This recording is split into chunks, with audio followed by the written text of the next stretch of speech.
Hey, good morning, everybody. Thanks for clicking on the video. This is David Pendleton, and we're going to talk about the Christmas Park Tournament. This is going to be the rookie division. You're going to get to see all the wind angles. And in this video, I'm going to provide you a path with drop shots that'll get you to a minus 13. Now, don't get frustrated with this tournament. It is always a difficult course, okay? This is going to be your first crack at it today if you're watching on Monday. If you get off to a really bad start, don't hesitate to just forfeit the rest of the way out, practice, and then go back at it again tomorrow. But in this video, there's definitely enough content to get you up there to a minus 13, minus 14, even a minus 12 is going to be plenty to qualify and get you moving on to the next round. And that's most important of phase one in a tournament. Also, Merry Christmas, Happy Holidays, whatever you celebrate. I hope that you have a great time. I hope your friends and your family and your loved ones are all safe. Thank you for being subscribers. Thank you for watching. If you're not a subscriber, please become one. It would mean a lot to me. And if you find the video helpful, just take that millisecond and hit the thumbs up button. That's also very important to me. All right, so let's go. Hole number one, not so difficult on rookie. But, once you start moving up to pro and higher, this is one of the more difficult par fours in the game. It can be very frustrating because there's a glitch on the green. But we're going to use a Titan ball, which I don't normally do on these par fours, but we do want it for shot number 2. Now, as you can see here, I'm playing this hole very straight up. I'm even using a little bit of backspin to make sure that we don't encounter the glitch on the fairway and go flying into the rough or into the sand. So I say, let's take a look at this real quick because this is probably the most important drive in the tournament. So you can see here, about 0.8 bars of backspin, 2 bars of left side spin. I'm aiming sort of underneath that rough area in the indent of the fairway. And again, making sure that I have a good ball guideline, just middle of the fairway. So you can see here, no overpower, a baby amount of curl to the left. We hit a perfect ball, and we're completely fine, okay? Now, the thing that you have to know is you need to know your own club level. For me, I can make it to the green with the sniper and give myself a good chance to pick up an eagle on a very difficult hole to eagle.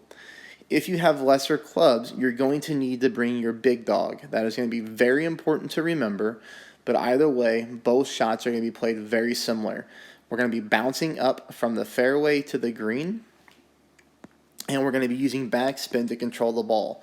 So sniper or big dog going to be played pretty much the same. The big advantage with the sniper is obviously the ball guideline.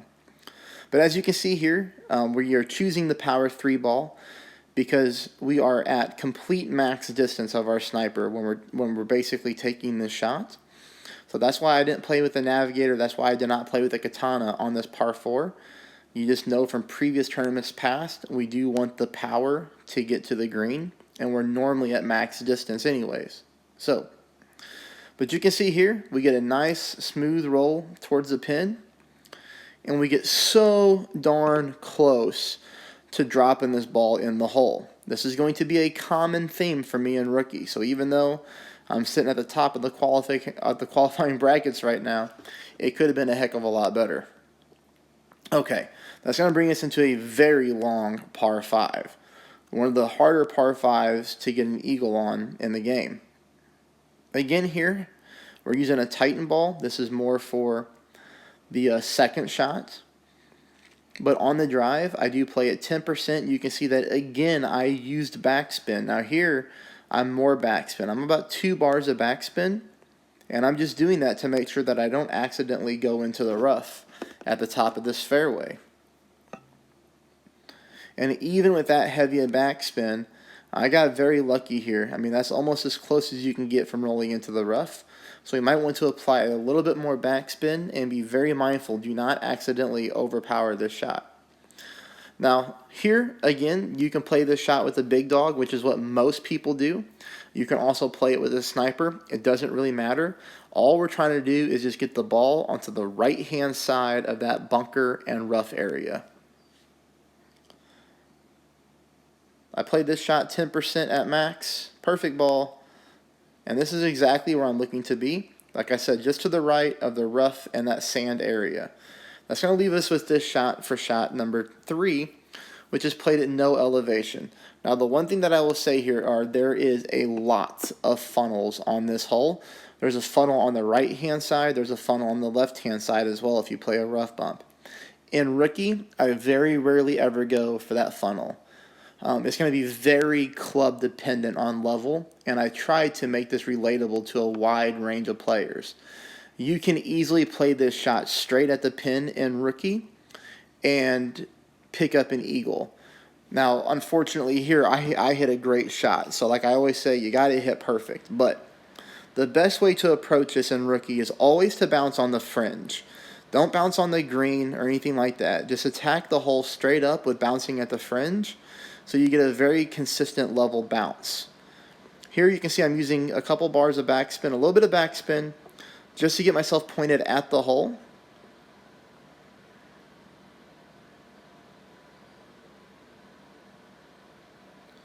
Unfortunately, a slight great shot to the right, which is of course why I barely missed to the right here. So a perfect ball, and I think we would have been okay. We've dropped this hole several times in tournaments past. This is going to be a hole where a lot of opponents are going to pick up a birdie. So if you're able to pick up an eagle, that's almost equivalent to an extra drop, even though being a par 5. So that's how you play that hole. Like I said, there's a lot of different ways to play it. I'm just trying to show you a way to play it that's going to appeal to the masses, okay? All right. Hole number 3 is our first par 3. I play this one 10% at mid, and I always play this hole the same way. I just go straight at the pin. Unfortunately, I didn't have any replays to look at in tournaments past with this wind angle, but I do know that 5 bars of backspin is normally very good for this hole. So 5 bars of backspin, and what you can see here is I actually put my third bounce like directly in the hole. So you might think that would go a little long, but it never does on this hole for some reason.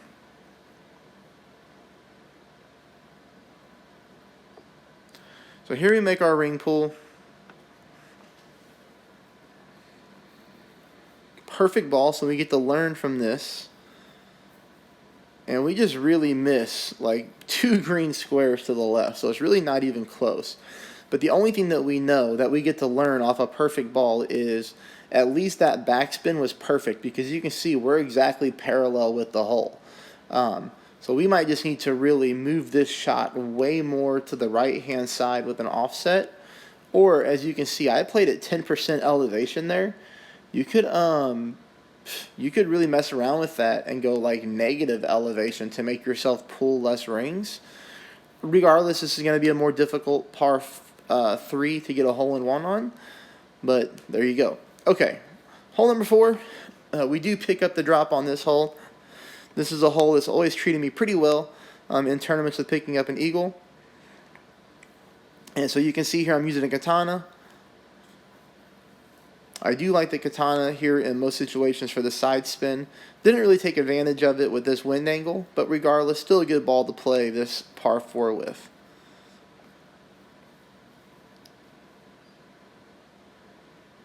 Pulled 10% elevation. Probably pulled medium distance there with my club.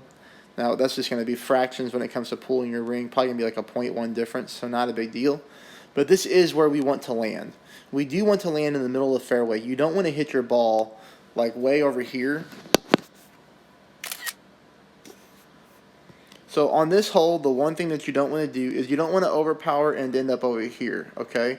We want to end up right here where we did, because we can go straight at the pin. If we hit over here, we get like this bunker and this rough in our way, and we normally have to apply side spin to try to get to the hole, and we never want to apply side spin when we're looking to drop a shot.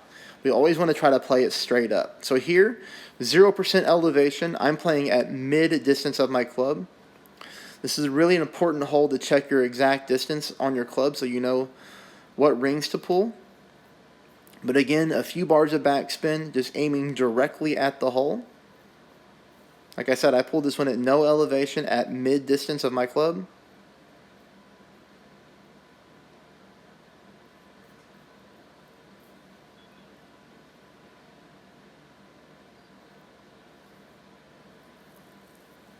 Get that important perfect ball, and we get a nice bounce right into the pin, picking up an extra eagle. All right. That brings us on to hole number 5. So hole number 5, really darn close on this one. So I went with, 2.5 bars of top spin and about half a bar of side spin to the right, as you can see right here. I move my target around until I get my ball guide line into the pin, okay? So for everybody who's not using like a maxed out backbone like I have here, you can kind of just follow along with my first bounce. So you see my first bounce is on the fringe. So you'll be able to duplicate that with any backbone. And then you can just kind of follow along and see that I'm playing, my ball guide line is playing through like that dark green row leading to pin. So that's sort of what you can reference. But for me here, we do have the developed ball guide line.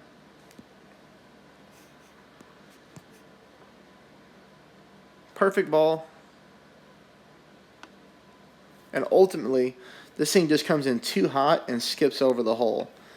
So we need to reduce the amount of top spin that we're using on this hole, maybe by half of a bar. So I would maybe try 2 bars of top spin, same right side spin, and that ball's going to come in a little bit less hot, which will be more towards the center of the cup, and we can try to play that same line and see what happens.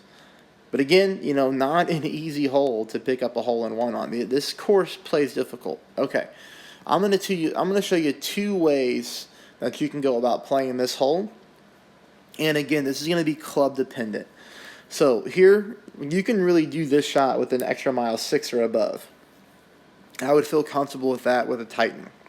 Anything less, if you want to try to play the same line as me, you might want to use a berserker, okay? Par 5. And what we're going to do here is pull it at 10% elevation, but I will show you another way to play.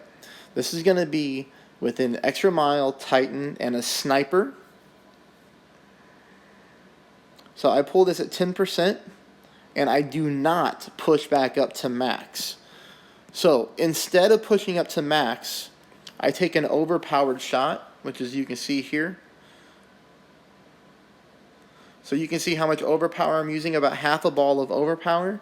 And because I didn't push up to max, I'm going to get a controlled overpower shot, meaning my needle speed is going to be much slower than if I was at max distance of my club, which is a good idea to do on this hole because you don't want to have that needle flying and end up in the rough up here, and then you'd be hard pressed to make it to the green in 2. Well, you wouldn't make it to the green in 2. You'd have to lay up and try to chip in to save your hole. But here we land on the fairway, which is nice because that's going to allow us to take a really good shot with our sniper here. And I play this one at 5% elevation from this area. It's always nice when we get to use some backspin on a long par 5 to try to aim at the hole. That tailwind helps out, but you can see here I'm trying to aim dead center. Pull it 5% at max. Get a perfect ball.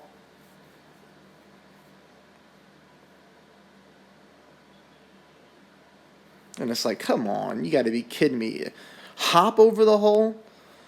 So very close there to picking up an albatross on a difficult par 5 to get a good line on. Now, I went ahead and referenced back to tournaments past. This is kind of a similar wind angle. This is just tailwind mixed with crosswind, but this shot right here is played at 20% elevation. And what you would do here is go down to this small part of the fairway that kind of indents. Play yourself a full topspin shot with a very heavy amount of left side spin. Hit a perfect ball. And you just bounce over from here down to here. This is pretty much what your drive would look like every single time, using that type of spin and a perfect ball. And then from here, we play the next shot at 10% elevation with a big dog. That's kind of why I said you need to know your clubs. But you can see here we're also getting tailwind just like we are in today's tournament, which is allowing me to use a good amount of backspin, even with the big dog.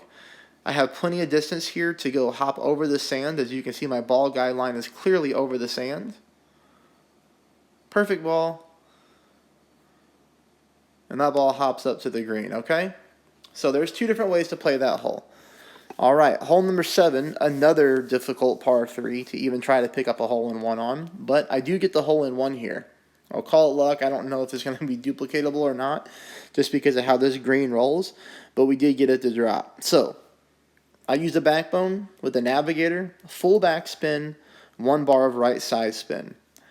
I'm playing like this sort of fringe bump here. You can see my green ring is fully inside the fringe.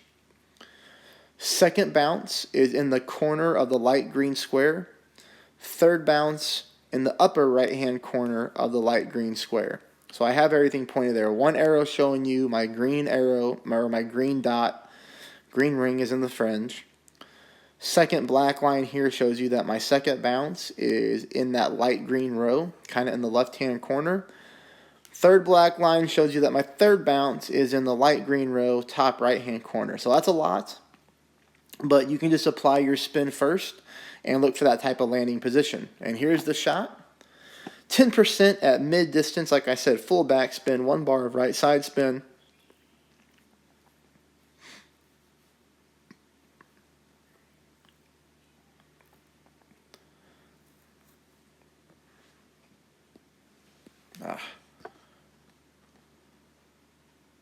There we go. Like I said, pull it 10% at mid.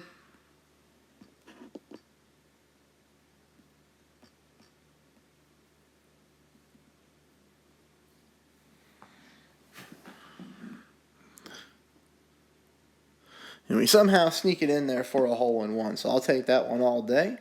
That is a good way to play that hole, which brings us on to hole number 8. Hole number 8, go ahead and use yourself a katana. Get yourself a good amount of side spin. You know, the one thing that I would say about this hole is you don't want to hit the drive too hard and too far, because that's going to have you take shot number 2 with your long iron. And we do want to make sure that we stay in sniper range. So for this one here, this drive, I'm playing it 10%. I'm playing at medium distance of my extra mile.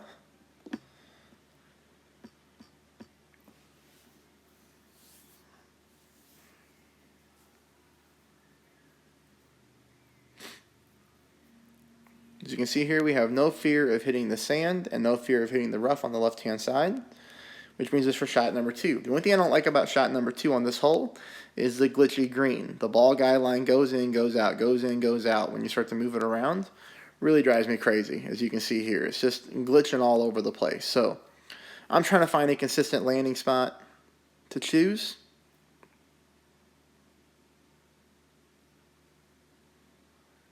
But it does make it a little tough when that stuff starts to happen.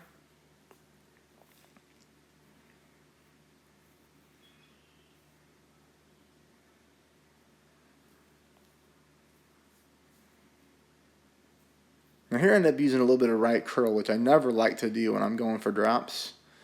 And I shouldn't have used it, because now as you can see I'm going to come in with a good roll, but to the right hand side. So who knows what would have happened if I don't add that curl. So just keep that in mind. Okay, last hole, everybody. I hope this is helping you. You know, please become a subscriber. Please hit that thumbs up button. This hole I play at 10% elevation. We're going to get back-to-back headwind, so just be mindful of that. The biggest thing to look for when you play this drive, because you need to execute this drive to give yourself a good chance for an albatross. This is definitely the best albatross chance in the tournament. Okay, so you just want to make sure that your second bounce is just like that. Second bounce is fully on the fairway. And then you pull your rings at mid-distance. And look here, I'm using about 3/4 of a ball curl to the right.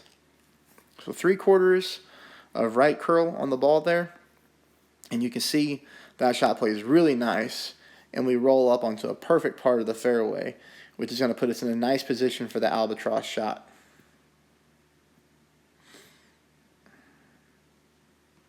Okay.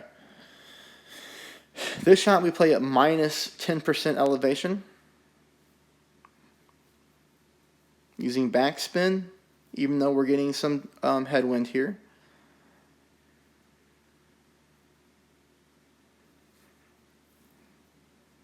I told you there was a common theme of where we barely miss shots, and you've seen quite a bit so far, and this is going to be another one. So maybe we just need to play with a little bit more backspin on this hole, because as you're going to see here, we come in just a little bit too hot.